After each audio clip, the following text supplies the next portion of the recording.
Hi, it's Tricia here from Club Scrap, and I'm excited to show you the Greetings to Go kit for our Celebrate collection. And we are really celebrating around here because this is our 200th monthly kit from Club Scrap. Pretty amazing, isn't it? So for our bicentennial, celebrates a great theme. The 12 cards that we make include this taller card. We just have plenty of different looks, and every single card has something for you to put inside. I love that everything's done for you, so you just have to assemble it and attach things. We have this gorgeous sparkle paper, and what I love about this panel is that no matter how much I've used this, there is no stray glitter on my work surface.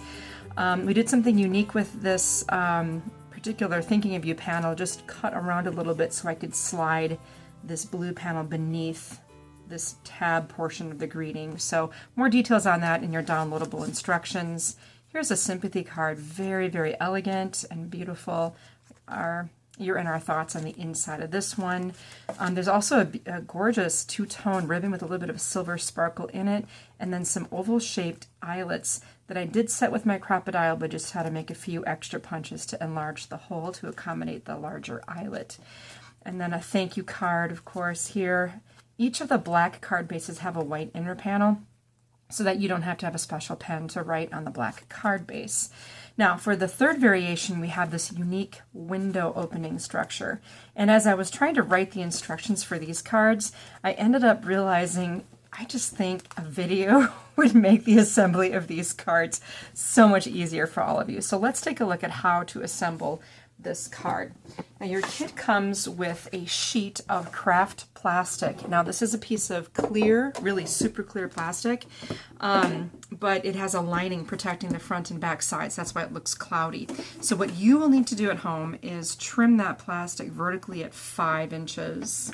We're making a 5x7 card, and then we're going to take this piece. We need 4 panels that measure 5x4. So I'm going to trim horizontally at 8 and 4. That gives me 3 panels that measure 5x4. And then I'm going to take my other strip that should now be 4 inches, and I'm going to cut this horizontally at 5. That leaves a nice size scrap for you to make an additional card of the same size, perhaps with papers from your stash. Now, once you have those panels trimmed out, you'll take them and just use a nail or something, fingernail or whatever works, to peel away that cloudy lining. And it does peel away pretty easily, as long as you can get it started. And then you can see just how perfectly clear this piece is. So the other components for your cards include quite a few pieces here. We've got this long, narrower card base that I've scored at 7 inches, a gray panel that will fit onto that, and then a pair of black, and this is a gray pattern. It's a real subtle pattern on there. That is a pairing, and then also one additional wider black panel. So there's quite a few components to this card. That's why we're going to take the easy route and do a video. So after scoring horizontally at 7 inches, I now have the base of my card, which consists of the 5x7 base and then a flap. So a couple of steps involved here. What we're first going to do is attach the window to this bottom section of our panels. To do that, I will take my narrow gray pattern panel and some nice strong adhesive. And I'll run a line of adhesive along to the long edge of this panel. And I'll take the window and just place it right along that adhesive. Okay? Then I'm going to add some more adhesive to this panel, just within the gray patterned paper area. And I will place this narrower black panel, I believe it's 2 1/4 by 5. I'm going to make a sandwich so that when I flip this over now, I've got black peeking out from behind the white, and the window is in between those 2 pieces of paper. Okay, so now I have this bottom portion of the card. I hope that makes sense to you. To make it, I've experimented a lot as I was assembling this for the best way. Next, here's the short flap of my card base. run a line of adhesive right along the edge of that flap.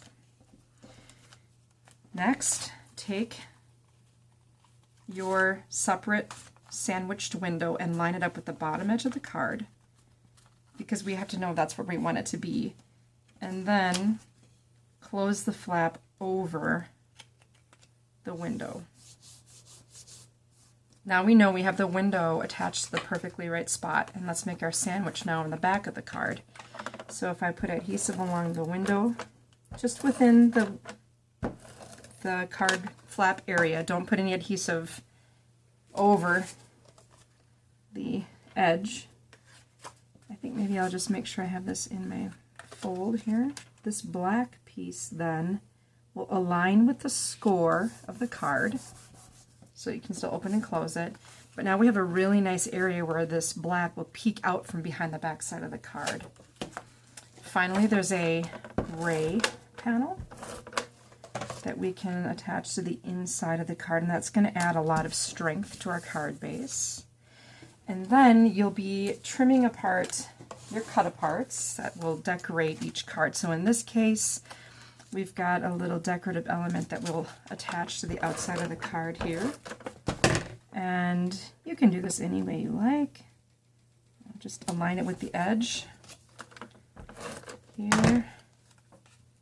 And this is where the printed instructions will give you all of the assembly options. And then I have this happy birthday greeting for the inside. So whenever you're placing your greeting, just temporarily center it within the window opening. Make sure everything is where you want it to be.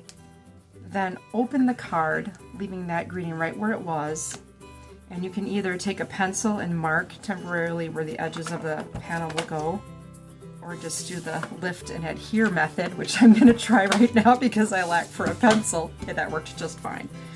And then there you have your card. Of course, for the finished one, you can go ahead and add a tie of some orange chiffon ribbon, and there you have a really unique and beautiful card.